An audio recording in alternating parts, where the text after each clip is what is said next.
There are battles no one sees, wounds no one understands, and stories no one believes. But you, the good daughter, you've lived them. You've survived a childhood where love felt like obligation, where affection felt like approval, and where your worth depended on how well you could play the role that was assigned to you, not the life you were meant to live.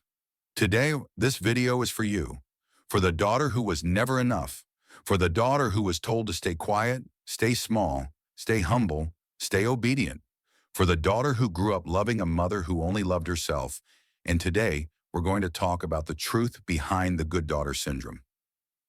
The painful but powerful awakening of the empath daughter raised by a narcissistic mother, and most importantly, how you rise from it, because you will rise.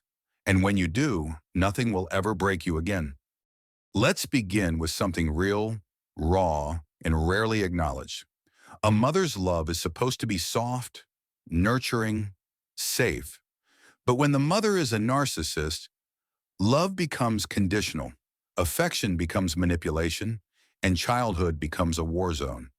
You grew up thinking something was wrong with you, not realizing it was the environment that was broken. You tried to be perfect. You tried to be obedient.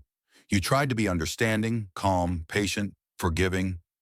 Even when no one gave you the same grace in return, you were just a child, but you had the responsibilities of an adult.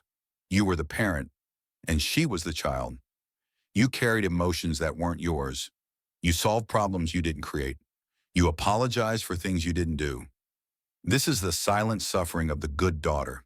And yet, through all of it, you grew up with empathy, with compassion, with emotional intelligence so rare that people feel it the moment you walk into a room. You weren't broken. You were forged. Let's go through these not just as symptoms, but as lived experiences. As emotional truths you may still be carrying. Sign 1, nothing you did was ever enough. You could get straight A's. She'd say you could have done better. You could win awards. She'd ask why someone else got more. You could break yourself trying to make her proud, and she'd still find something wrong. This wasn't because you weren't good enough. This was because her ego needed you to feel small. Because small daughters are easier to control. You weren't the disappointment. She was. Sign 2. She violated every boundary. You tried to set you weren't allowed to have privacy. Your room wasn't yours. Your phone wasn't yours. Your emotions weren't yours. Your choices weren't yours. And when you finally tried to create a little space, a little freedom, a little self, she reacted like you had committed a crime. Why are you distancing yourself? Are you hiding something? You're so ungrateful. You don't love me. Boundary setting wasn't rebellion. It was survival. Sign 3. She made you feel like her happiness was your responsibility. If she was angry, it was your fault.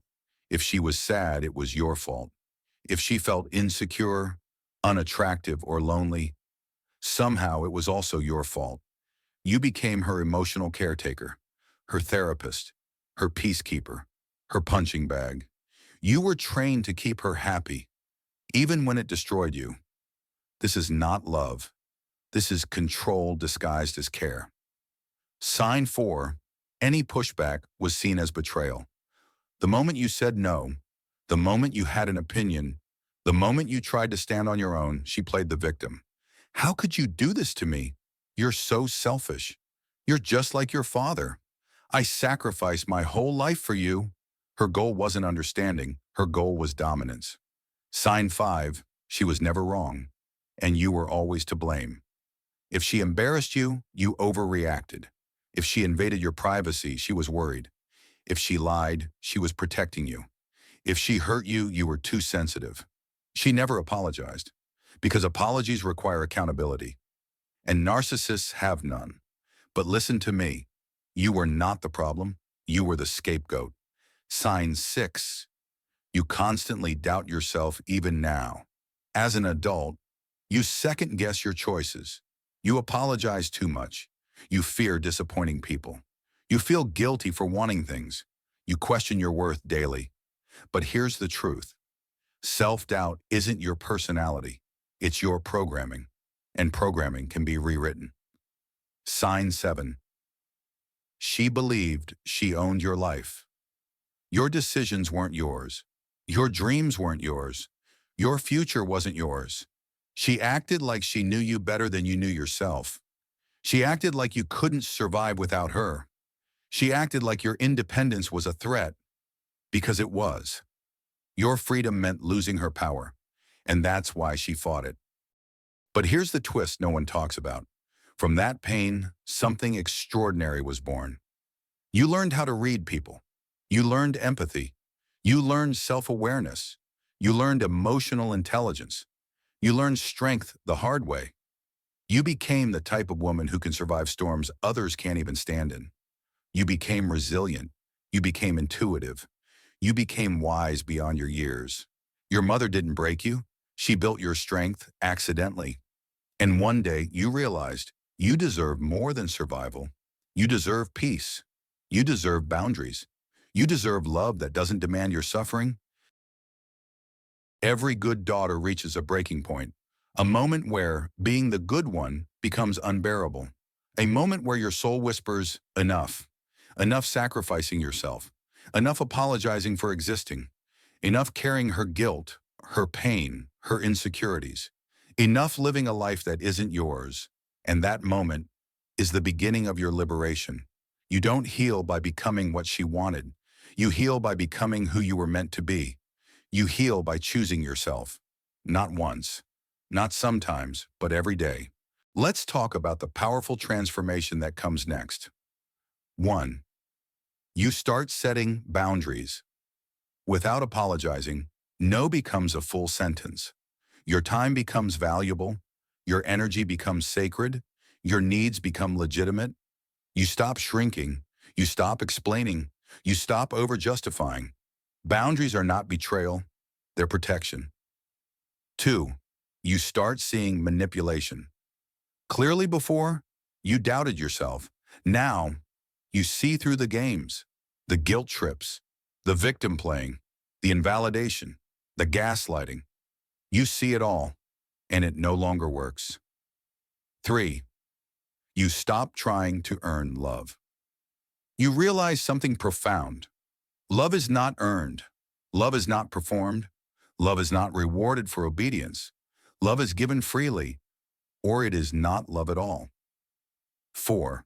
You rebuild the relationship with yourself. You start trusting your voice again. You start listening to your intuition.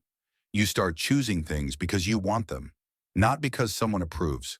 You reclaim your identity, piece by piece, breath by breath. 5. You break the cycle. You refuse to pass this pain forward. You refuse to become what hurt you. You choose awareness, compassion, self-respect, healing. You end what generations before you couldn't. That makes you powerful.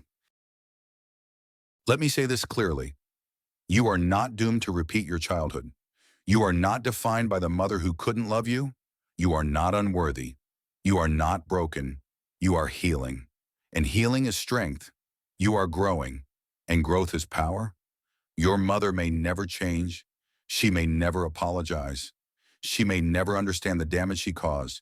She may never acknowledge your pain. But you can change. You can heal.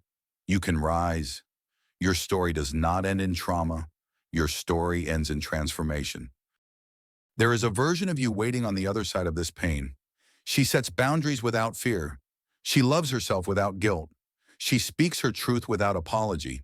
She walks into rooms with confidence. She builds relationships that nourish her soul. She chooses partners, friends, and environments that respect her. She becomes the woman she needed as a child.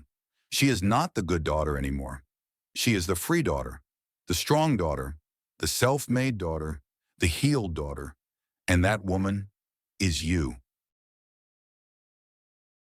Listen to me. For years, you survived emotional warfare disguised as motherhood. For years, you carried wounds no one saw. For years, you believed lies about your worth. For years, you played the role of the good daughter.